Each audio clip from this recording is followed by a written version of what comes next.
নমস্কার বন্ধুরা, রমা কুকিংয়ে সবাইকে স্বাগত জানাই। আজ আমি হাজির হয়েছি দারুণ টেস্টি ইউনিক একটি বাঁধাকপি রেসিপি নিয়ে। এই রেসিপিটি বানানো ভীষণই সহজ আর গরম গরম ভাত দিয়ে এটা খেতেও অসাধারণ লাগে। ঘরে থাকা মাত্র কয়েকটা উপকরণ দিয়ে এই রেসিপিটি আপনারা একবার বানিয়ে দেখতে পারেন। তাহলে চলুন শুরু করা যাক আজকের এই বাঁধাকপি ভর্তার রেসিপিটি। বাঁধাকপির ভর্তা বানানোর জন্য এখানে আমি গ্যাস অন করে একটা কড়াই বসিয়ে দিয়েছি আর কড়াইয়ের মধ্যে দিয়ে দিচ্ছি বেশ কিছুটা জল। আর এই জলের মধ্যে দিয়ে দিচ্ছি কেটে রাখা বাঁধাকপিগুলো আমি একটু বড় সাইজের এরকমভাবে কেটে নিয়েছি। এবার এইগুলো আমি সিদ্ধ করে নেব।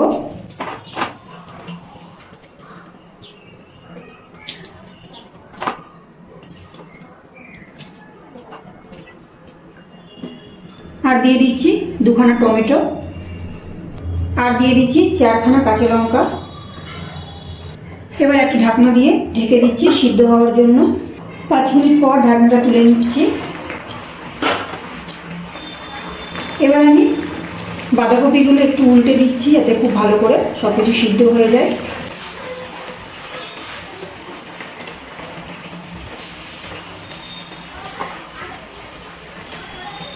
টমেটোগুলো একটু উল্টে পাল্টে দিচ্ছি।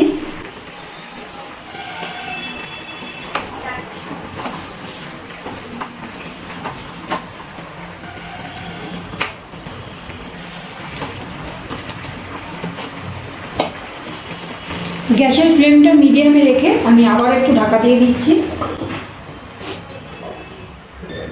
ঢাকনাটা তুলে নিচ্ছি। বাঁধাকপি, টমেটো আর কাঁচা লঙ্কা খুব ভালোভাবে কিন্তু সিদ্ধ হয়ে গেছে। এবার আমি এগুলোকে এক এক করে তুলে নেব। তার আগে গ্যাসটা অফ করে দিচ্ছি। একটা ফুটো ফুটো এরকম ঝুড়ি নিয়ে নিয়েছি যাতে জলটা নিচে পড়ে যায়। আর বাঁধাকপিগুলো এর মধ্যে তুলে নিচ্ছি।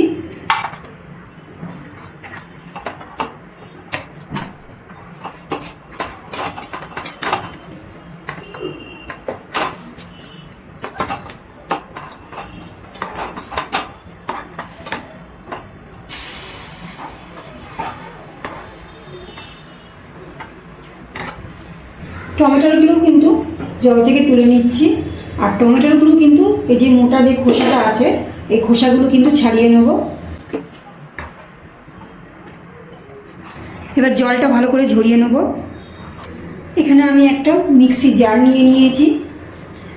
আর এই সিদ্ধ বাঁধাকপিগুলো এর মধ্যে দিয়ে দিচ্ছি।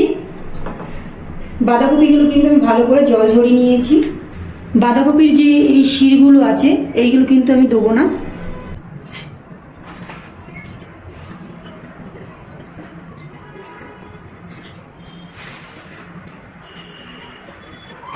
সিদ্ধ বাঁধাকপিগুলো দিয়ে দিয়েছি। এবার দিয়ে দিচ্ছি 4টে যে লঙ্কা সিদ্ধ করে নিয়েছিলাম একসাথে, সেটা দিয়ে দিচ্ছি। টমেটোগুলো উপরের খোসাগুলো ছাড়িয়ে দিয়ে দিচ্ছি। এবার সব কিছু একসাথে মিক্সিতে পেস্ট করে নেব। সব কিছু একসাথে কিন্তু মিক্সিতে নিয়ে একটা পেস্ট তৈরি করে নিয়েছি। এবার গ্যাস অন করে আবারও কড়াই বসিয়ে দেবো। এবারে গ্যাস অন করে আবারও কড়াই বসিয়ে দিয়েছি। আর এই কড়াইয়ের মধ্যে দিয়ে দিচ্ছি কিছুটা সর্ষের তেল।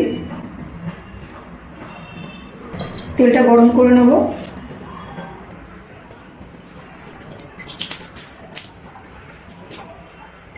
তেলটা গরম হয়ে গেছে। এই তেলের মধ্যে দিয়ে দিচ্ছি 5টা শুকনো লঙ্কা, আর দিয়ে দিচ্ছি বেশ কিছুটা রসুন। শুকনো লঙ্কা আর রসুন ভালো করে একটু ভেজে নিচ্ছি।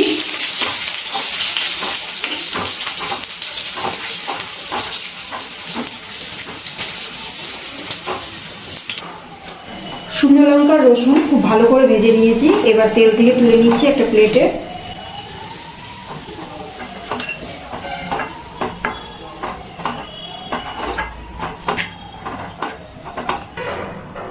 এই শুকনো লঙ্কা আর রসুন কিন্তু আমি হাত দিয়ে একটু ম্যাশ করে নেব। এই তেলের মধ্যে দিয়ে দিচ্ছি মিডিয়াম সাইজের কেটে রাখা পেঁয়াজ। পেঁয়াজগুলো খুব ভালো করে তেলে ভেজে নেব।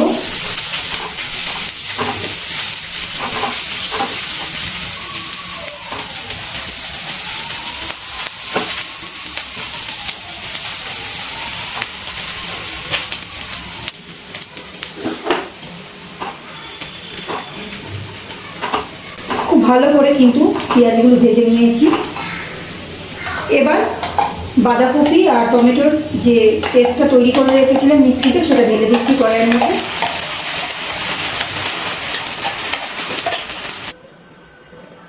এবার একটু নাড়াচাড়া করে নিচ্ছি। একটু নাড়াচাড়া করে মিশিয়ে নিয়েছি। এবার এর মধ্যে আমি দিয়ে দেবো হলুদ, কালারের জন্য দিয়ে দিচ্ছি কাশ্মীরি লঙ্কার গুঁড়ো, আর দিয়ে দিচ্ছি পরিমাণ মতো লবণ। এবার খুব ভালো করে মিশিয়ে নিচ্ছি।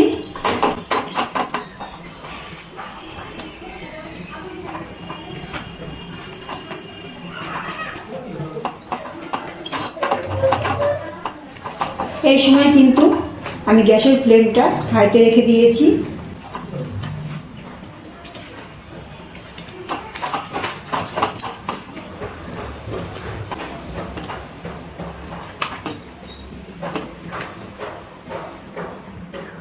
হলুদ, লবণ আর কাশ্মীরি লঙ্কার গুঁড়ো ভালো করে মিশিয়ে অনেকটা কিন্তু টানিয়ে নিয়েছি।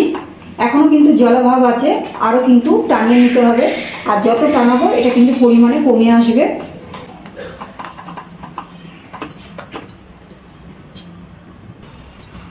এবার ভেজে রাখা রসুন আর শুকনো লঙ্কাগুলো ভালো করে একটু হাত দিয়ে ম্যাশ করে নিচ্ছি।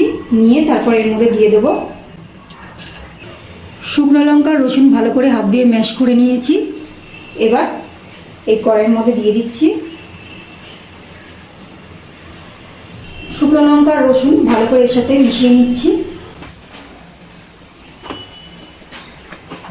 আপনারা কিন্তু যতটা ঝাল খেতে পছন্দ করেন সেই হিসাবে দেবেন, কারণ এটার মধ্যে কিন্তু ঝাল দিলেই বেশি খেতে ভালো লাগবে। গ্যাসের ফ্লেমটা মিডিয়ামে রেখে অনবরত নাড়াচাড়া করছি।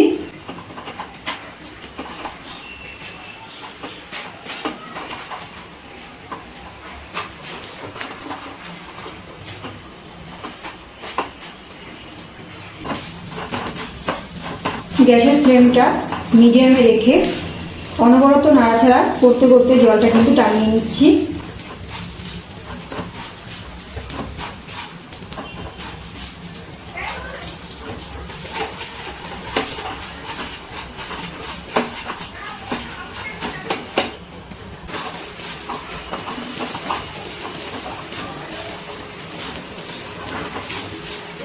নাড়াচাড়া করতে করতে কিন্তু অনেকটাই পরিমাণে কমে এসছে।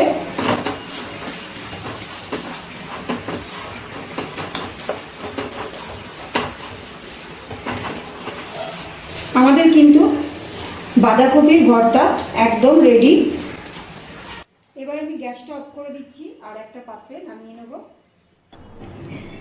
ব্যাস তৈরি হয়ে গেল মুখে লেগে থাকার মতো একটা রেসিপি, বাঁধাকপি বাটা বা বাঁধাকপির ভর্তা। আপনারা এইভাবে একবার বানিয়ে খেয়ে দেখবেন, আশা করি সবার ভীষণই ভালো লাগবে। আর কেমন লাগলো আজকের রেসিপিটি কমেন্ট করে জানাবেন। ভিডিওটি ভালো লাগলে একটা লাইক ও শেয়ার করবেন।